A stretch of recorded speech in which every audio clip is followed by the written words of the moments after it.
Hello and welcome to EB-5 Investment Report. I'm your host, Amy Rios. Recently, Tom Freeman, Economic Trade Commissioner for Riverside County, came back into our studio to discuss what impact the EB-5 program has had in the region and what types of EB-5 projects he foresees can create the job growth the county needs to help it recover from the recession. Thanks, Tom, and welcome back to EB-5 Investment Report. Last time you were here, we were talking about the EB-5 Regional Center Pilot Program and the looming sunset. And since then, President Obama has signed the bill and given us another 3 years with the program. So can you tell me about that and what that means for Riverside County? Oh, that's great for Riverside County, great for the state of California, and great for the country, but also great for international investors that are looking for an opportunity to come to the United States, help us create jobs right here, and then get a track to citizenship or their visa so that they can come here as often as they choose. So exciting news, a real boost. It was something that was up in the air whether or not it was going to get out, but I think enough people got to their senators and their congressmen and members of the administration and said, hey, this is a good program, it's successful. For us in California, it's creating a lot of jobs, and particularly here in Riverside County, I think we can safely say we create more jobs through EB-5 than practically everybody else in the state of California. There's many reasons for that, but primarily the reason is because we're the best value to invest in our EB-5 regional centers that operate here. Now, how many jobs do you know off the top of your head have been created through EB-5 in Riverside County? Well, that's a little harder to track than just about any statistic. It doesn't report to the state. It doesn't report to the feds. We do know that every time someone invests $500,000 in a business in Riverside County, we get 10 brand new jobs. We have roughly $2 billion in EB-5 funds nestled here in Riverside County. Now, they're not all appropriated, but the 59 EB-5 centers that can operate here, based on their reporting to me, they have a portfolio of about $2 billion. Now, there have been EB-5 operations that have come through our office in Riverside County that create jobs, upwards of 80 on one, about 60 on another, but not every project comes through our office. Some go direct, some we know nothing of until we're asked to help cut a ribbon. So at any rate, we love the fact that they're coming in, and we've certainly seen a lot of EB-5 success here, and I think it's because the Board of Supervisors set a policy early on, almost 4 years ago, that said, we welcome the investment. You wouldn't believe this, but very few people still understand what EB-5 is. I've had Major League Baseball general managers sitting on my office. I've had athletic directors from major universities and programs sitting in my office, business people, elected officials, even speaking face-to-face with Lieutenant Governor Newsom recently, as 2 weeks ago, to explain the value of the program. A lot of people don't know this thing exists. Your program is essential because it gets the word out, not only domestically, but more importantly, internationally, to over 100 plus countries that we mean business, and your investments are welcome here to help us create jobs and watch our businesses grow. So have you seen the awareness increase? You said you were talking about some athletic directors, and have those people become aware of the program because of you going after them, or how did they come about to be sitting in your office? Well, at this point, I really don't care how they got there. The fact that they were there it's both a compliment to the county's programs that the Board of Supervisors, our executive officers, set up, along with the Economic Development Agency, and really a compliment to their awareness. They're really trying hard to find ways to fund projects and create jobs.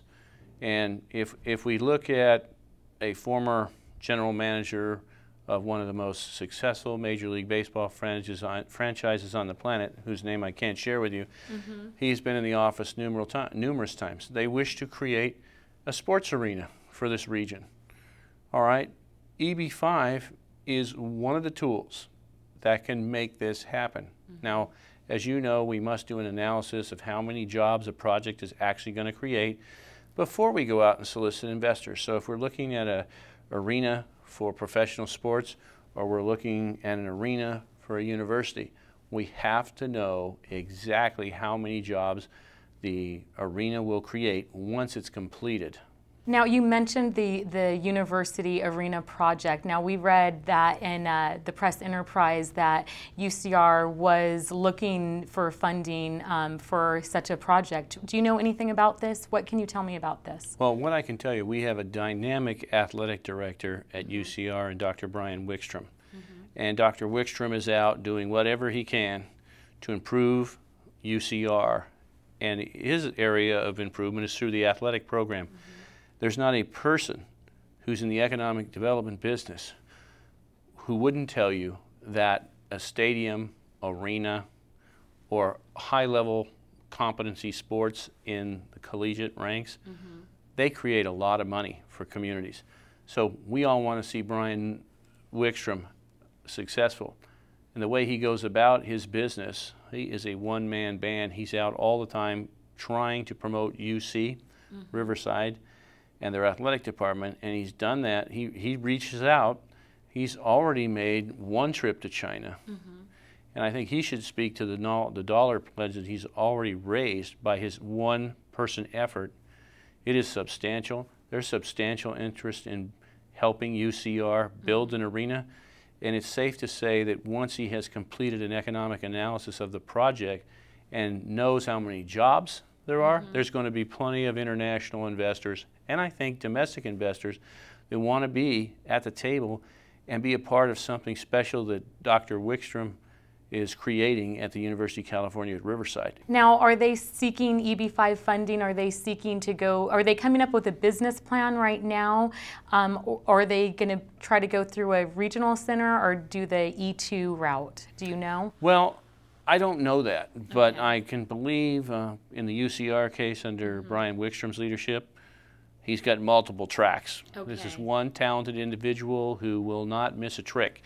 So if he feels that the E2 visa is the way to go, he'll go there. Are you concerned at all about some of these regional centers that have failed, and for instance, Victorville and these investors not getting their money back and not getting a green card and just left with nothing? What are your thoughts and concerns about that as it relates to Riverside County? Well, first of all, when Riverside County was looking at establishing an EB-5 validation program, or one that supported EB-5, we did look at some of our failed municipal efforts.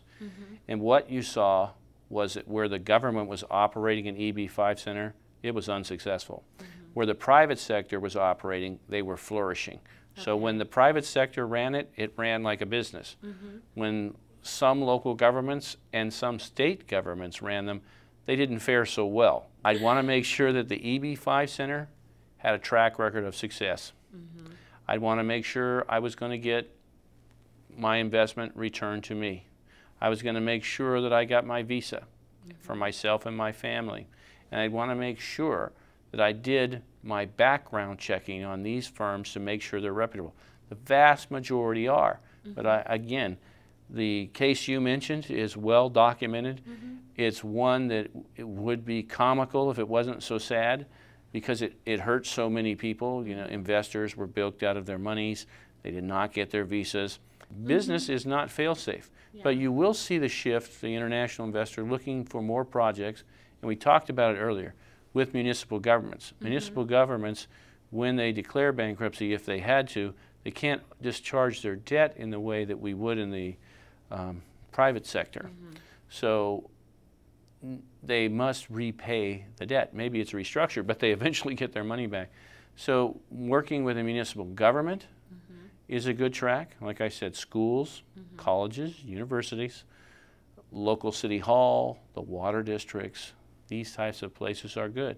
Our private sector in Riverside County has been up to the task. They've performed, they've done everything they said they would do, and we can walk and show people things in this county that have been built by EB-5 money, and for that matter, so can the county of San Bernardino. So it's working, but check your references and make sure if you're investing your money with somebody, you've checked them out. Well, thank you for being here, Tom. I really appreciate it. Riverside County is home to 59 regional centers and boasts several projects created with EB-5 financing. Although awareness of the program is not yet common knowledge, it has attracted the attention of some powerful players who are looking at alternative ways to fund projects in this region. I'm Amy Rios, and I want to thank you for watching this edition of EB-5 Investment Report.